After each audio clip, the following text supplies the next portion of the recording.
Buenos días a todos los presentes. En el día de hoy vamos a tocar lo relacionado con los procesos especiales de fuero sindical en las tres acciones, en la acción de reinstalación, reintegro y levantamiento de fuero sindical.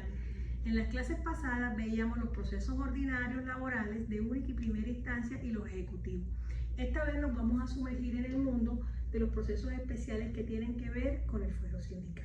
Entonces, en este sentido, es importante dejar claro que desde el año 1944 se comenzó a hablar de esta figura de fuero sindical, pero si bien es cierto, el decreto 2350 del año 44 solo extendía esta protección a los fundadores del sindicato.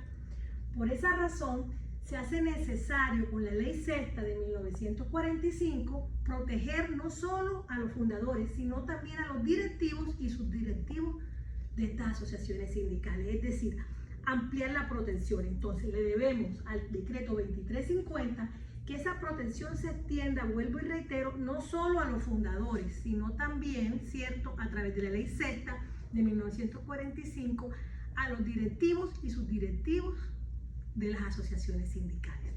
Al hablar del fuero sindical, no podemos dejar atrás que es la propia Constitución de 1991 quien lo trae establecido en los artículos 38 y 39 de esta Constitución.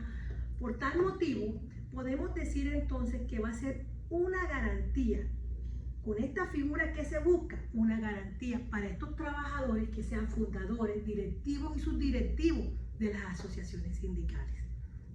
Tenemos también que de acuerdo a una sentencia muy linda de la Corte Constitucional, que es la C-9232 del 2005, declaró exequible de manera condicionada ese artículo segundo, numeral segundo, sobre la jurisdicción en materia laboral, atribuyéndole a la jurisdicción ordinaria laboral no solo la competencia para conocer lo de los fueros referentes a los trabajadores particulares, sino también a los empleados públicos y a los trabajadores oficiales.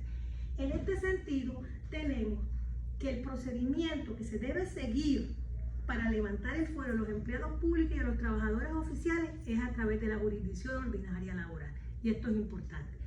Bueno, tenemos también entonces que es importante recalcar que el artículo 405 del Código Sustantivo de Trabajo nos da la definición de lo que es el fuero sindical. Dice que es una garantía de que gozan algunos trabajadores que no pueden ser despedidos como primer punto, ni desmejorados en sus condiciones de trabajo, ni trasladados a otros establecimientos de la misma empresa o negocio sin justa causa. En ese sentido tenemos entonces que esta figura lo que busca es blindar a ese trabajador para que el empleador no lo discrimine por pertenecer a una junta directiva, o sea, fundador de un sindicato o una subdirectiva o a la comisión estatutaria de reclamos. Entonces tenemos que como es un proceso especial, no va a atender a una cuantía. ¿Cuál sería el juez competente para conocer este asunto? El juez laboral del circuito. Tenemos entonces que ¿qué busca el empleador? El empleador, por un lado, busca autorización para despedir y el trabajador busca el reintegro y el pago de las acreencias laborales dejadas de percibir. O si bien es cierto, también busca la restitución al lugar o las condiciones anteriores a ese traslado, a esa desmejora. Ahora, como no hay una autorización a través de este proceso, lo que busca el empleador es lograr esa autorización para poder despedir al trabajador. Es importante recalcar y dejarlo claro que con este proceso de fuero sindical, ¿cierto? Lo que se busca es proteger a los trabajadores, sean fundadores, vuelvo y reitero, junta directiva, fuero de directivos, fuero de subdirectivos, fuero de reclamantes o fuero adherentes, pero jamás y nunca el fuero circunstancial, y hay que dejarlo claro. Cuando se trate de tramitar o dirimir un conflicto que ha tenido origen respecto al fuero circunstancial, ya será a través de un proceso ordinario y no a través de un proceso especial. Ahora bien, ¿qué es el fuero circunstancial? Entonces, en el fuero circunstancial son aquellos trabajadores que están blindados. ¿De qué? Están blindados porque se encuentran en etapa de negociación, es decir, presentaron un pliego de peticiones a ese empleador y por tal motivo el empleador no los puede despedir ni desmejorar hasta que se suscriba la convención colectiva o quede ejecutoriado el laudo arbitral. Tenemos entonces que este fuero, ¿cierto?, circunstancial lo vamos a encontrar establecido en el decreto 2351 del año 65.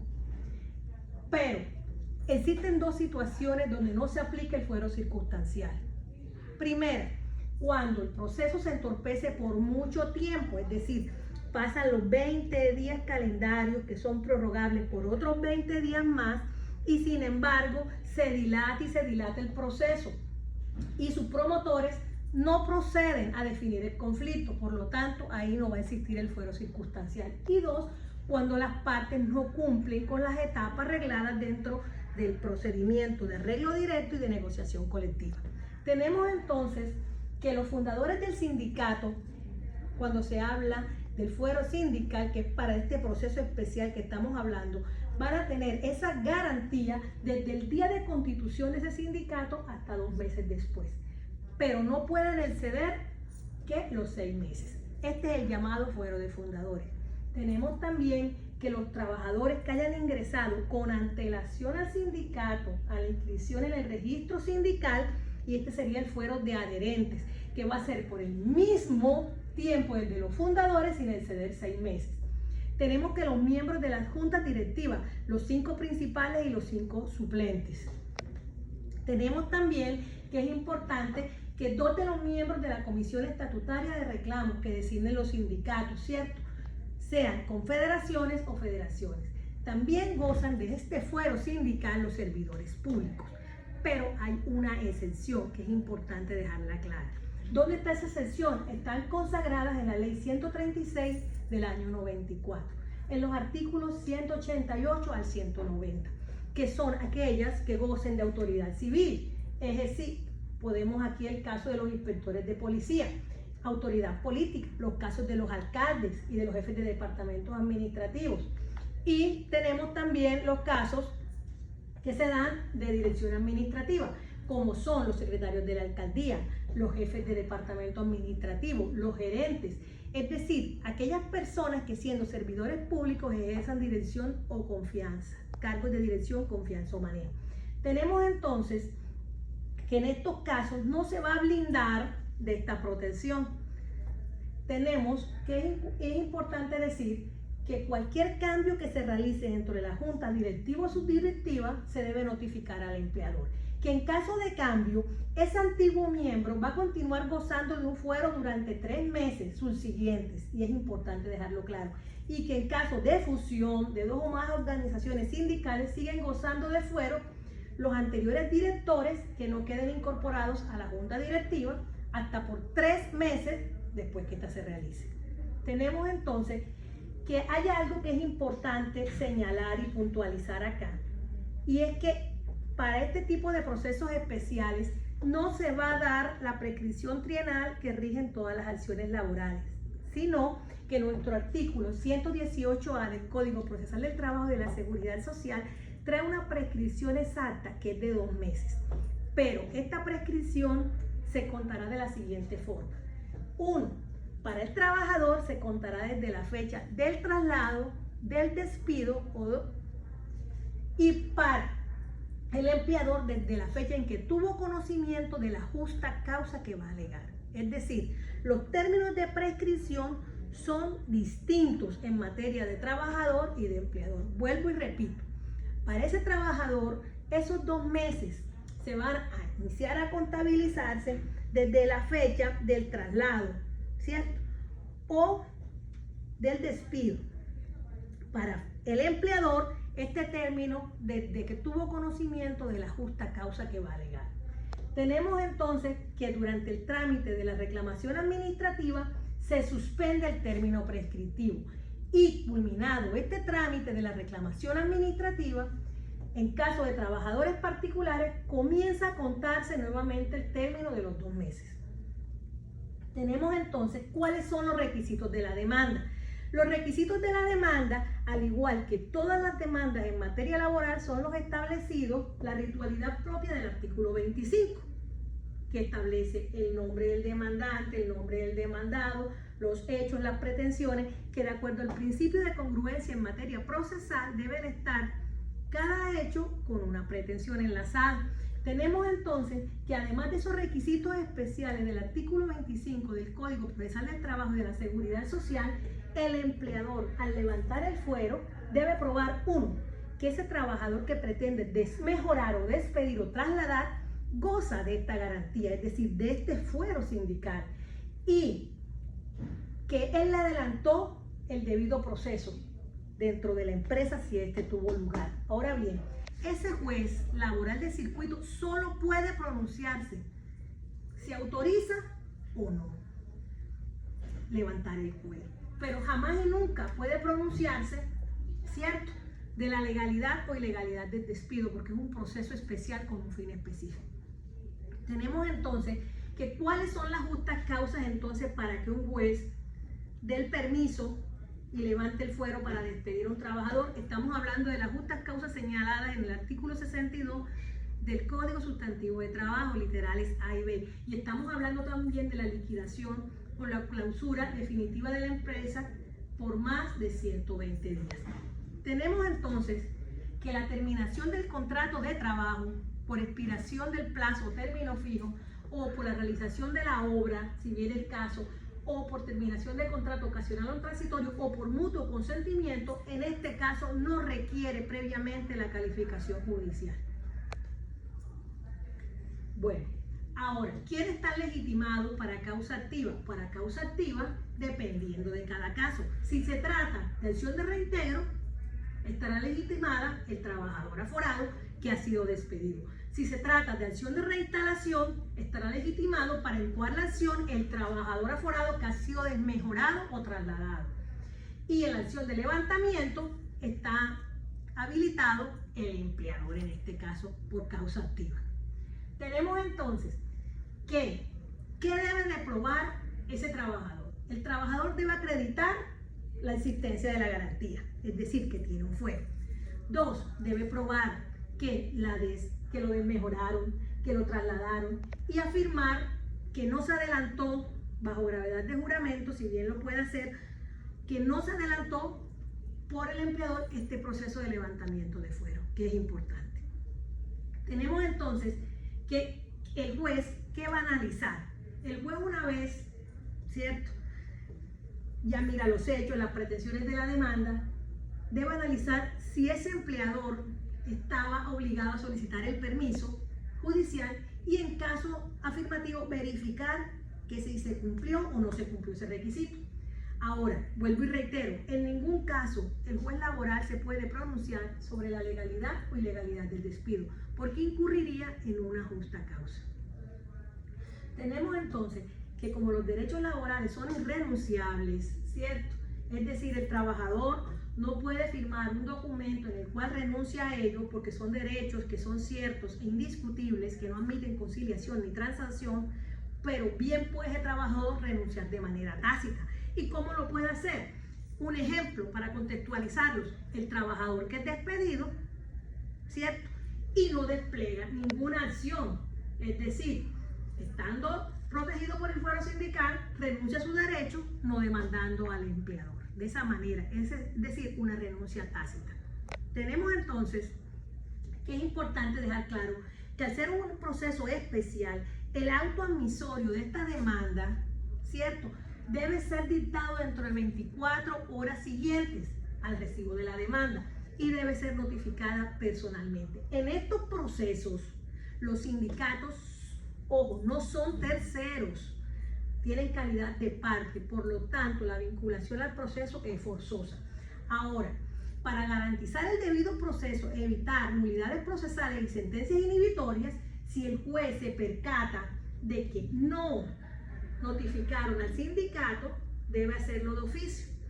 Tenemos entonces que también es importante señalar que dentro del día quinto hábil siguiente, ojo, a la notificación debe el juez citar audiencia.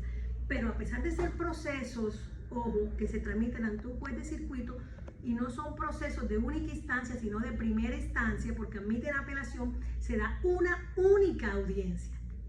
En esta única audiencia tenemos entonces que el demandado va a tener oportunidad de contestar demanda, ¿cierto?, de desvirtuar la justa causa, si se trata del empleado, ¿cierto?, del trabajador, y proponer exenciones previas, que inmediatamente en esa única audiencia el juez debe pronunciarse sobre las exenciones previas. Tenemos que es importante también que el juez, como director del proceso, en estos procesos especiales, debe adelantar el saneamiento del proceso, debe fijar el litigio y se pronuncia sobre el decreto y las prácticas de prueba. El juez corre traslado de manera inmediata y profiere el fallo. Ahora, es importante señalar algo. Como yo manifestaba anteriormente que en estos procesos son derechos ciertos e indiscutibles y que no admiten conciliación ni transacción, si bien nos damos cuenta que en esta audiencia del artículo 77 del Código Procesal del Trabajo, ¿cierto?, no se da la etapa de la conciliación. Entonces, en estos procesos, en esa audiencia del artículo 77, no se va a dar la conciliación.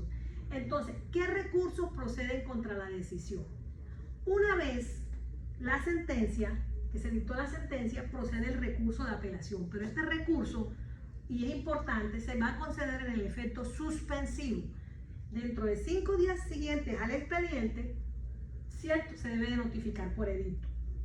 En estos procesos no es procedente el recurso de casación. Ahora, siguiendo con esta línea de procesos especiales y finiquitando el proceso especial de levantamiento de fuero, de reintegro o de reinstalación, tenemos que obligatoriamente tocar el proceso de calificación de la suspensión o paro colectivo de trabajo. Este proceso, gracias a la ley 1210 del 2008, lo regulan los tribunales superiores del distrito.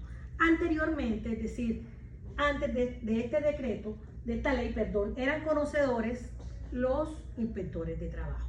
Entonces tenemos que, al igual que el proceso de levantamiento de fuero, este es un proceso especial. ¿Y qué se busca? Se busca que se declare por el Tribunal Superior del Distrito Judicial que un grupo de trabajadores suspendieron de manera colectiva e ilegal las actividades sin cumplir los presupuestos normativos para ejercer el derecho a la huelga. Tenemos entonces que quienes están legitimados por causa activa y pasiva, en cabeza del empleador, ¿cierto?, en cabeza del Ministerio de Trabajo, en cabeza del Ministerio Público, son los legitimados por causa activa. ¿Quién es la competente? Vuelvo y reitero, gracias a la ley 1210 del 2008, el competente para este trámite es la sala laboral del Tribunal Superior, donde se haya producido la suspensión o el paro colectivo del trabajo. Ahora, ¿qué sucede cuando existen varias zonas del país que están afectadas? Conocerá, ¿cierto?, a prevención el primero que aboque el conocimiento y prevendrá a los demás que impidan el conocimiento del mismo. Tenemos ahora, cuando se dan estas causales, cuando la suspensión colectiva es ilegal. Entonces tenemos como primera causal cuando se trate de un servicio público. Aquí es importante, y este es el punto álgido de este proceso, porque tenemos el caso de ABDA, ¿cierto?, el sindicato de Avianca, y tenemos el caso de ANTOP, el sindicato de los hospitales, de los servidores públicos que trabajan en la ACS o hospitales. Entonces, son dos casos que traigo a colación porque me parecen interesantes. En el sindicato de ABDA se declaró que la suspensión colectiva de actividades era ilegal porque era un servicio público, pero no era esencial. Y esto es importante. Esa sentencia es una sentencia muy bonita, en la cual la doctora María Cecilia Dueñas Quevedo salva el voto manifestando que es un servicio público, pero no esencial. Y que en este caso fue desproporcionado, ¿cierto?, declarar la ilegalidad de esta suspensión de actividades por parte del sindicato ABDA. Ella manifiesta que se desconoció por Colombia las recomendaciones dadas por el Comité de Libertad Sindical de la OIT. Es decir, se violentaron los convenios 87 y 98 de la OIT. Por eso lo traigo a colación.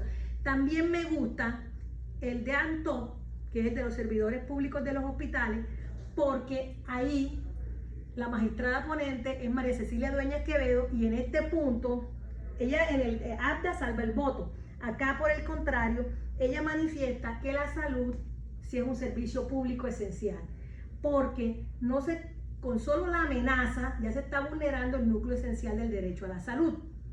Es decir, en esta sentencia, ¿cierto?, se hacen unos ceses de actividades de manera parcial en varias heces del país. ¿Qué sucede? Que solo se hace en el servicio de facturación, más no en el servicio de urgencias y el servicio de odontología. Pero a juicio de la sala, ¿cierto?, manifiestan que al ser un servicio público esencial, se entiende que se debe declarar la ilegalidad de este cese de actividades. Ahora, el literal B nos dice que cuando se persiga fines distintos de los profesionales o económicos. El literal C nos habla de cuando no se cumpla previamente el procedimiento de arreglo directo, es decir, las etapas y los términos que establece el Código Sustantivo de Trabajo. Cuando no haya sido declarada por la Asamblea General de Trabajadores, también es una causal. Cuando se efectúe antes de los 2 días o después de los 10 días hábiles de la declaratoria de huelga, y cuando no se limite a la suspensión pacífica del trabajo, cuando se promueva con el propósito de exigir a las autoridades la ejecución de algún acto reservado de ellas.